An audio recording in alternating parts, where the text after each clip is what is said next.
do Sindicato das Sociedades de Fomento Mercantil Factoring do Estado do Rio Grande do Sul, Márcia Aguilar, que vai nos fazer uma avaliação do Programa Nacional de Apoio às Microempresas de Pequeno Porte, lançado pelo Governo Federal, o PRONAMP.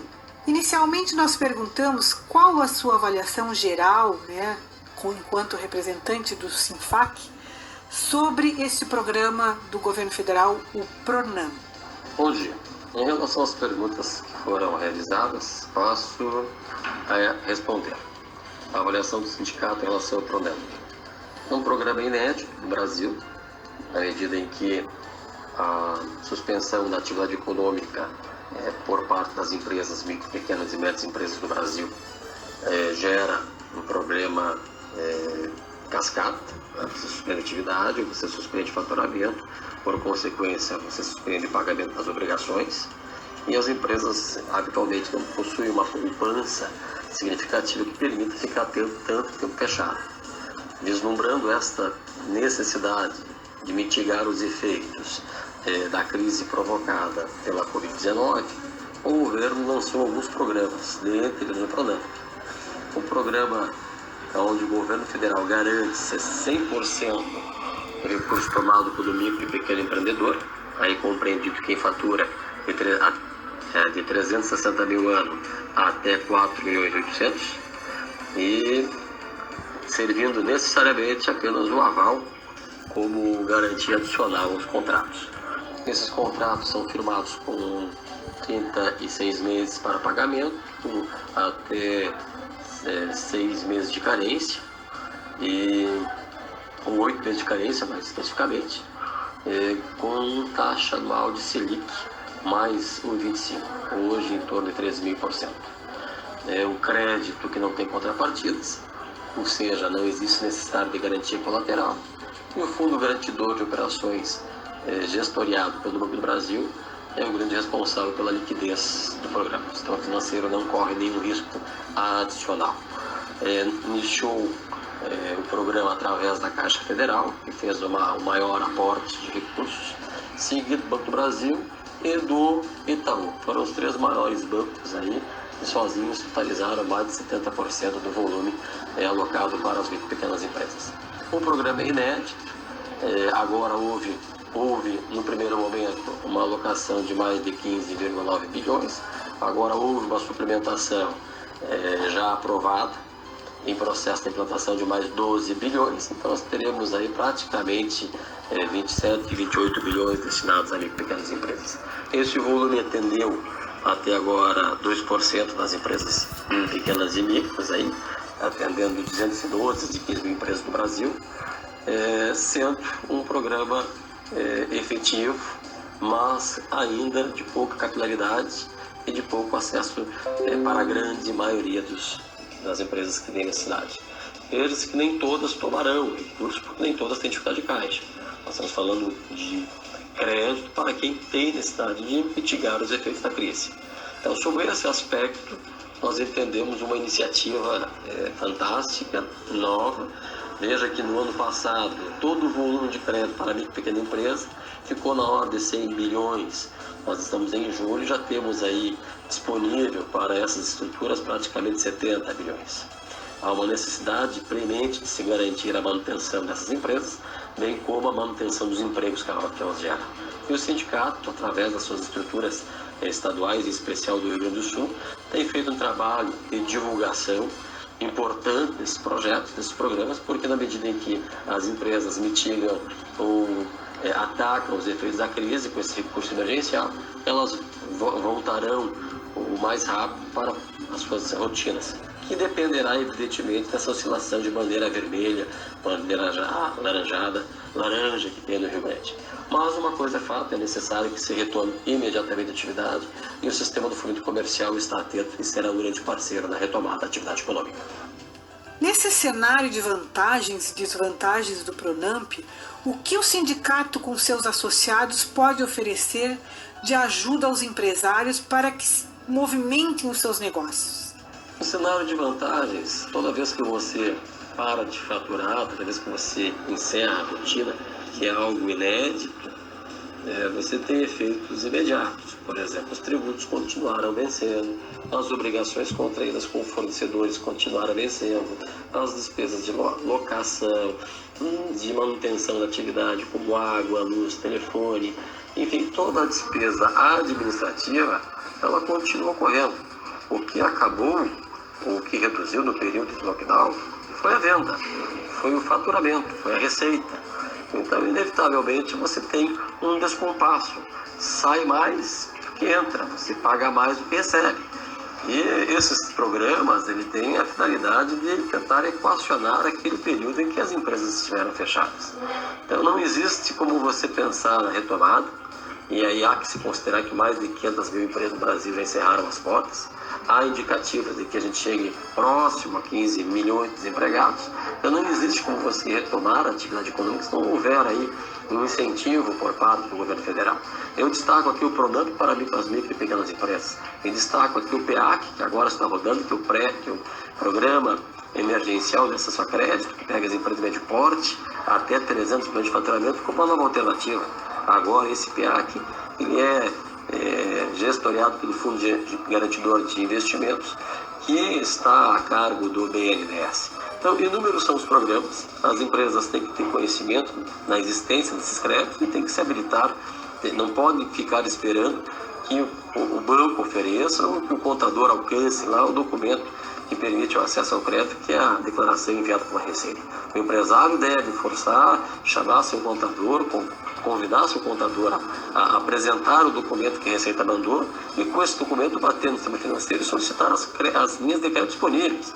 E se não tiver acesso à linha de crédito, diga o porquê não ter acesso. Os bancos, por sua vez, estão cometendo algumas situações, no meu ponto de vista, vai a crítica, exigindo conta mínima de 3 meses, exigindo algum tipo de reciprocidade com o seguro prestamista, sem esquecer que recurso público não pode ter venda casada. É crime você estar fazendo venda casada com recurso que é garantido pelo poder público. Mas essas exigências bancárias acabam fazendo com que grande parte das empresas não tenham acesso a esse programa que serviria aí para auxiliar na retomada econômica. A informação é um instrumento da primeira necessidade. O sistema de rádio e TV no Brasil tem essa peculiaridade de levar a informação às micro-regiões, aos microempreendedores, nos mais diversos recantos. A pauta nacional, a gente sabe e tem acompanhado que não é uma pauta propositiva, porque não se dá tanta vazão e tanta informação a esses créditos. Mas é necessário que o empreendedor tenha conhecimento que existe um crédito disponível a um custo muito barato e que a proatividade dele junto à instituição financeira talvez seja o diferencial para o recebimento da conta. Qual o prognóstico que o senhor faz do crédito para esse segundo semestre do ano e como as empresas podem se preparar? Prognóstico de crédito. Nós não estamos vendo crise de liquidez. O sistema financeiro está muito encarteirado, tem muito recurso disponível. O que nós estamos vendo é um problema de risco, ou seja, na medida em que o risco ele decorre da própria ausência de consumo, quando eu falo em comércio, ou da ausência de produção, quando eu falo em indústria, os bens não essenciais, nós temos um risco decorrente da possibilidade de inadimplemento.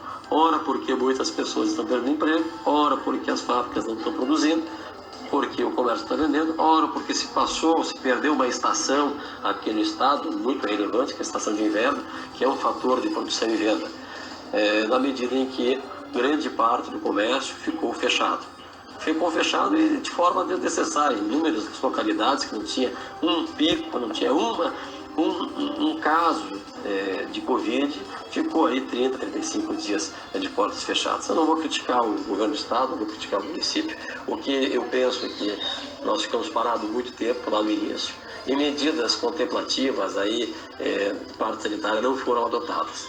Então agora a gente está pagando alto custo aí, daqui a pouco, por não ter compreendido a drasticidade e a peculiaridade do clima aqui no Rio Grande do Sul. Mas isso é situação que não pode se postergar.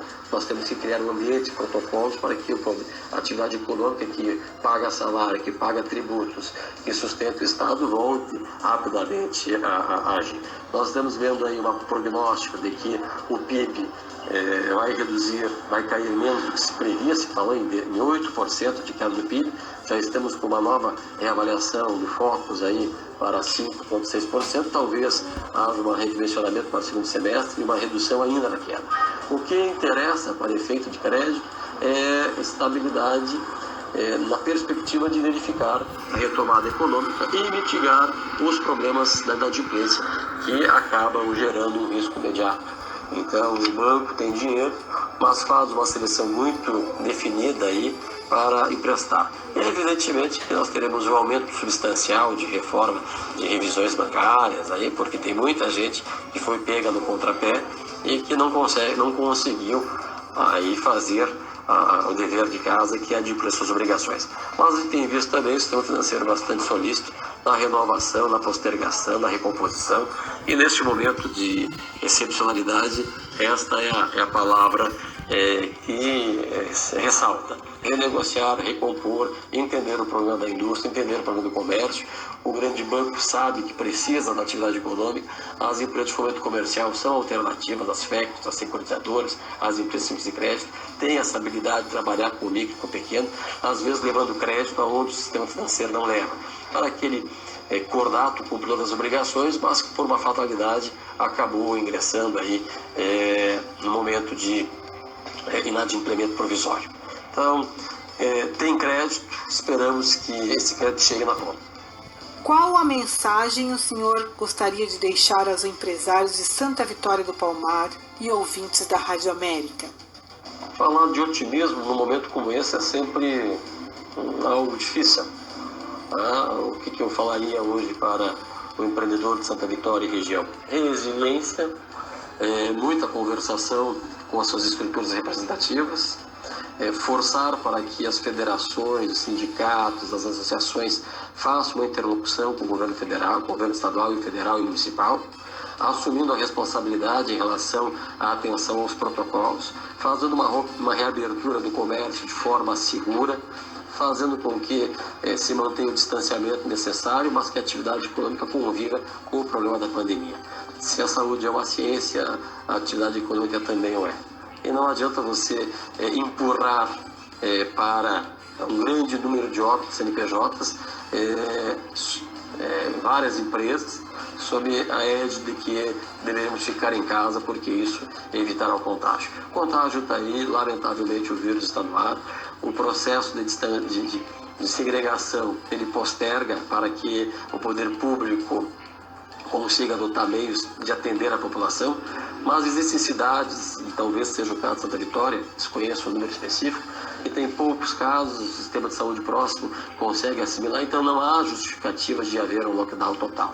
Então a negociação do empreendedor com a entidade de classe, do empreendedor com as estruturas alternativas de crédito, como as FEC, como por exemplo as FECs, as empresas de crédito, os fundos de investimento, as securitizadoras, que neste momento estão ávidas aí, estão propensas a ceder crédito porque conhecem o cliente, porque conhecem o perfil do negócio, porque sabe da capacidade de pagamento, me parece que é uma alternativa para que o empresário não pare a sua atividade por ausência de crédito.